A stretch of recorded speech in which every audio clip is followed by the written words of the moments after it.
Hello everybody, my name is Aceface. Today we're going to be doing some L4 missions in a slightly different Paladin fit than what I usually use. So this is actually a Tachyon beam laser Paladin. It's extremely similar to the ship that I used to do snipey Triglavian hunting in a Paladin, and that's actually because it is the very same ship. I've just tweaked a few modules here and there, but it's got still the same setup as the Paladin fit I use for Triglavian hunting. You see all these mobile tracked units are still here in the same ship. So a good system to test out mission fits is to go to Ian Orster if you live in Gita, it's only 2 jumps away. So it took me very little time to get here. But we're going to be doing the mission, the blockade, because this is a mission where we find lots of enemies to destroy, and it'll be give us like a good representation of how powerful our ship is. So the usual Paladin I use then for L4 missions is this one here. I believe it's this one, maybe. This is the one I used with all these dark blood heat sinks and then some Tech 2 ones here. So this ship right here has a lot of DPS, 3k DPS.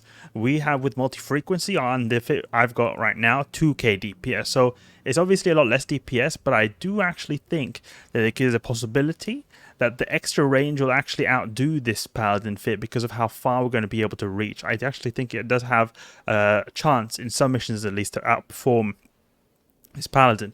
First of all, tanking is going to be a lot easier since stuff will be a lot further away. And second of all, just in general, everything will be easy to hit. Frigates will be able to blap them really easily. So I think we'll actually have a very good time. So we'll go here. And this has got Xray in right now. But if we put multi-frequency, we have 119 kilometer fall off, 72 kilometer optimal. And this has got very minimal tank, damage control, large armor repair. It's the same as I used for Triglavian hunting. The only difference is I swapped out the Tech 2 armor repair for a Shadow Serpentis one because I had a bit of problems with the fitting with the power grid because I swapped the sensor booster for more MWD. This can be useful in L4 missions. I don't really need that extra targeting range in L4 missions. Stuff is not usually that far away. When I do Triglavian hunting, stuff can often be like 200 kilometers away, so that's why I have the sensor booster. But here in L4 missions, it's not really going to be the case. And then I got these 2 tractor beams, which I could possibly, not 100% sure, but possibly use to tractor in some loot if I want to. So let's get to work. Alright. The blockade. There's like a Stargate that's being blockaded by a bunch of NPCs. So that's what we're going to take out right here. So what I think the idea will be is that we just go straight in there, Bastion up, and then we'll just blast everything within range without even having to move once. That'll be the most optimal circumstance where I don't have to move at all. The reason I've got an MWD is just that, like, in general in the L4 missions, it is good to have some like sublight or thruster mobility apart from the MJD, because the MJD is nice, but I feel like in some ways it's actually more important to have MWD or some kind of way to just move around a little bit, because I mean MJD is good, but you can only move with like 100 kilometers and it's quite like rough how far you can go. If to like say go to a gate, going 10 kilometers without any prop mod, that'll take a really long time. So that's why I prefer to have an MWD on all mission ships I use. Alright, let's see now. So we'll try doing this, okay? We'll go here and then just MJD a little bit to like the side maybe. MJD here. Sort of get a little bit further out of range. And then we'll just get to work and destroy these guys. Let's see, now we'll then Bastion up here. Blap, blap. Oh, this battleship is not going to get blap, but here, blap. This is the nice thing about these like long range stuff. You just blap them instantly, but especially these are destroy, so it's a lot easier to blap them. All right, take him out. Now this is not the precise optimal range. I mean, we have optimal range of 70 kilometers, but we are within fall off by quite a big margin, so it's all right. So we can just keep wrecking these guys here. They're going to be really far away, and it's really going to be very easy. We'll take all the small crap so that we won't get anything under our guns. We can unlock this stuff right here. Because they're anyway so far away, they're not hardly doing anything to us. Absolutely destroy these cruisers. We can even just use one of these Tachyon beam lasers, the long-range beam lasers, to like just blap these destroyers in the meantime. Oh, that's satisfying right there. Oh yes, this is looking quite spicy. We've got some battleships nearby. It's alright. Make sure you shoot, because sometimes I forget to shoot. You don't want to let the stuff get close. The same way with the Triglavians, you don't want to let them get close. You don't want to let them get close here, because we do have pretty good tank with the large armor repair, because just in general the Marauders are very tanky, but still I'd prefer them to not get close here because we're not focusing at all on attack. Just that damage control and large armor repair. That's all we've got.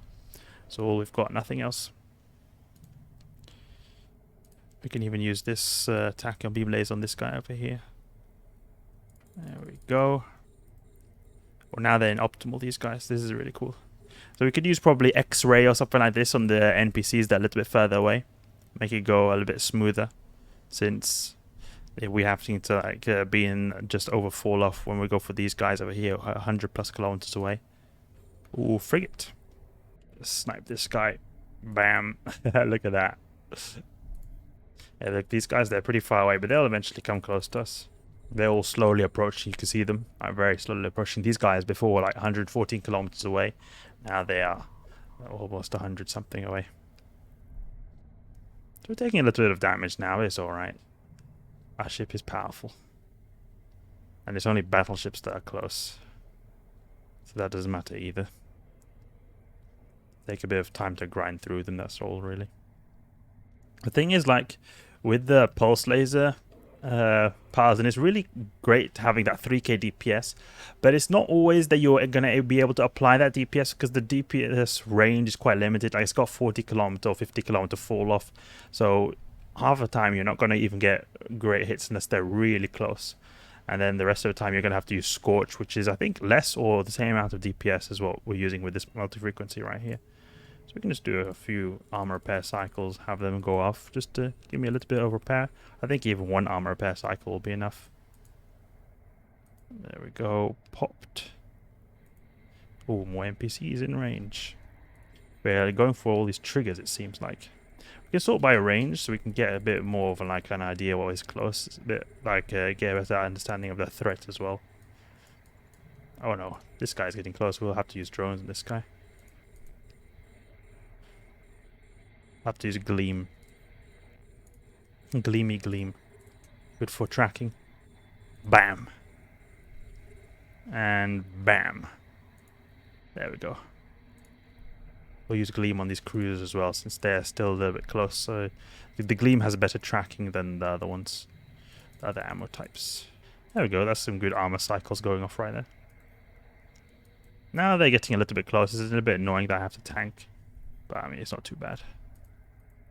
That guy almost died. I shouldn't have stopped going for him because he was repping up. But he'll go down very quickly. What's our range with Gleam? 36 kilometers. So probably it would be better just at this point to go with the Imperial Navy.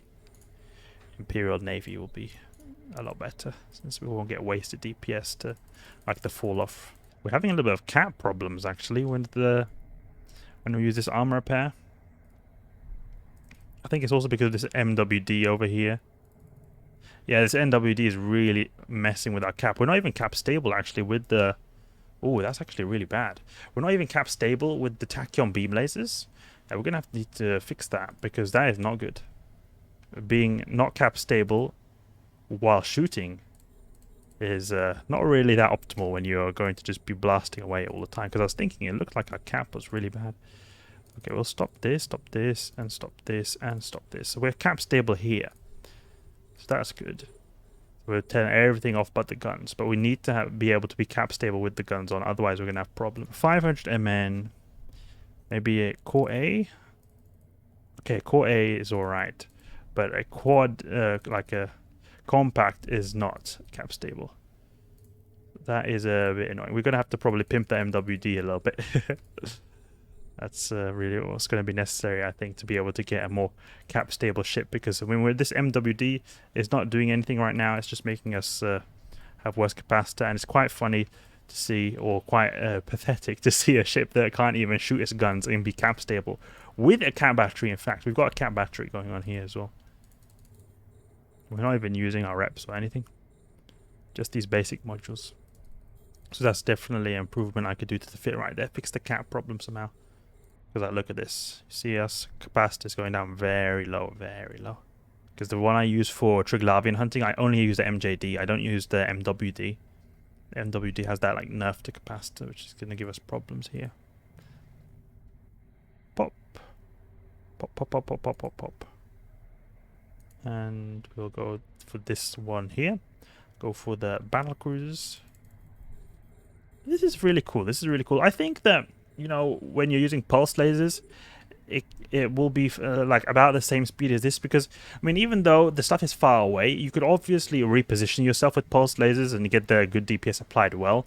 But I think that on the other hand, you have like decent DPS, or a little bit lower DPS that is applied all the time, or a little bit lower DPS, a little bit higher DPS that is applied only a little bit sometimes. But I mean, once you're in range, it's not gonna take much time to, you know, get out of range. But I do remember, like previous times I was doing the blockade mission, that it did take like quite a bit of repositioning to get within conflagration range, which is the short range ammo that has a bit of a hard time getting it to hit properly. Yeah, look at that capacitor right there. We're going to like cap ourselves out just by shooting. Come on. Wouldn't it be better maybe to have a cap recharger? I think it might be better to have a cap recharger. Let's see now. Turn this off. Turn this off. Turn this off. Turn this off. Turn this off. I think it might be better to have a cap recharger. Let's check. Cap. Got a charger. Imperial Navy. 9 minutes with a Imperial Navy cap recharger. Large cap battery. 10 minutes. So it's actually better to use a large cap battery. Oh, I think we finished the mission because I heard some sound effect. Yeah, you see that? We finished the mission right there. Capping ourselves out just when the mission is about to finish. We can go for these battleships anyway because, you know, it's free bounties right here. So we'll just go for them. And the great thing here that seems like it is that they're keeping range so far that even when we're in multi-frequency range, they seem like they're orbiting. I think they're orbiting because the AI of NPCs often is that they like to pull range until they're at an optimal range and then they orbit you. So it seems like, look, they're not pulling range from us here. They're sort of trying to orbit us. So they're orbiting us basically at our multi-frequency range. So that's really great because that means that basically our short range ammo is always going to be relevant, or almost always going to be relevant in the case of these NPCs we've got going on for us right here. So that's something good to see, because I was thinking that maybe multi-frequency will sometimes have to be replaced with Xray, but I feel like here most of the time we were able to use multi-frequency, so that's great. Got 2k DPS being done all the time. I guess not 2k DPS, a little bit less than 2k DPS, because 2k DPS that we've got here is factoring in these drones, which we are not really using here. Maybe we could have some sentries. That could be a possibility, but we don't have sentries with us. I wonder how much we could fit, even because of the drone bandwidth. I don't know if sentries are able to fit here. We could put like a warden, maybe? Warden is the name of the Kaldari sentry. This one right here. So if we remove these drones, warden. Yeah, we could fit one warden. It's not that much DPS. I mean, 44 DPS. The amount of effort required to manage that drone, I don't think it'll be worth it without 44 DPS. Meanwhile, these drones are actually very useful because they can be used to take out like small stuff that gets under your guns. The wardens and the sentry drones in general, they don't have good tracking when stuff is up close, so it's just good for sniping, really. I mean, maybe I could just have like deployed these drones here and have them go crazy, but it's alright. There we go. Bastion ended at the perfect time as well. So we're in Ian Ursta. That's great. So we can go and just dock up actually at the NPC station that has got our mission agent in. Yeah, our capacitor was absolutely crap. Absolutely crap. I'm just curious, what is the cheapest MWD we can use to be cap stable? Because you can have certain NWDs have better cap penalties than others. So let's see now. We're cap stable here with the multi-frequency. We can even turn this off as well, auto-targeting system, because we don't have to turn that on. Core A-type is the best, and this uses a lot of CPU. 2.6 gigajoules here. It costs also quite a lot. Let's see now. Core C-type, maybe? That is also cap stable. That's good to see. GIST, maybe? GIST has good CPU, so that's actually quite good to see. GIST C-type. C-type looks interesting, but yeah, and we're cap stable with GIST C-type as well. So that looks like a decent option right here. The GIST C-type costs 200 million.